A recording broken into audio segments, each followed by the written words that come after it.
Meni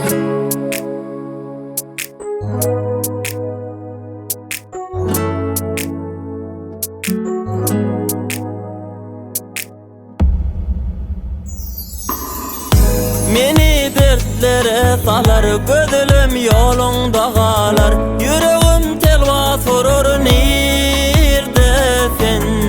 Yüreğim terk ediyor, bedenim biyotuyar. Aydan günden soruyan, neredesin? Yekelik sensiz kıyın bana. Oh, anan yekelik kıyın bana. Özgürlere ki çalışman, o menin can yarım. Onsuz yaşamaktan korkarın ağlarım. Asman zemin yüzünde en kımmetli zadım. Alma onu menden yalvarıyan Allah'ım. Özgürlere ki çalışman, o menin can yarım. Onsuz yaşamaktan korkarın ağlarım. Asman zemin yüzünde en kımmetli zadım. Alma onu menden yalvarıyan Allah'ım.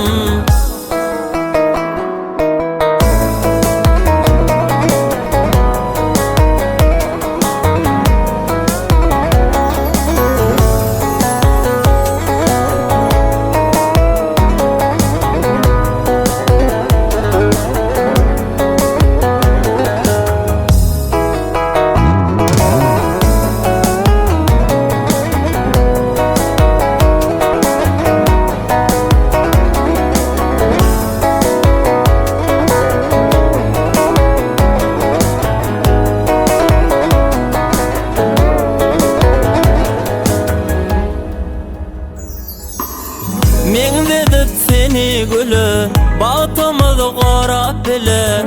Sevgimi dözümü ilenir desin. Elimizi berip ele, bolalaymadan bile. Seni gözleyen yine neredesin? Yekelik sensiz kıyın bana. Oh, anan yekelik kıyın bana. Özgürlere ki çalışman, o menin can yarım. Onsuz yaşamaktan korkarın ağlarım. Asman zemin yüzünde en kımmetli zadım. Alma onu menden yalvarıyan Allah'ım. Özgürlere ki çalışman, o menin can yarım. Onsuz yaşamaktan korkarın ağlarım. Asman zemin yüzünde en kımmetli zadım. Alma onu menden yalvarıyan Allah'ım. Özgürlere ki çalışman, o menin can yarım.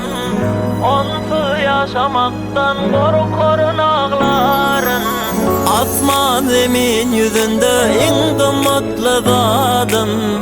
Alma onu menden yalvarıyan Allah'ım. Özgürlere ki çalışman, o menin can yarım. Onsuz yaşamaktan korkarın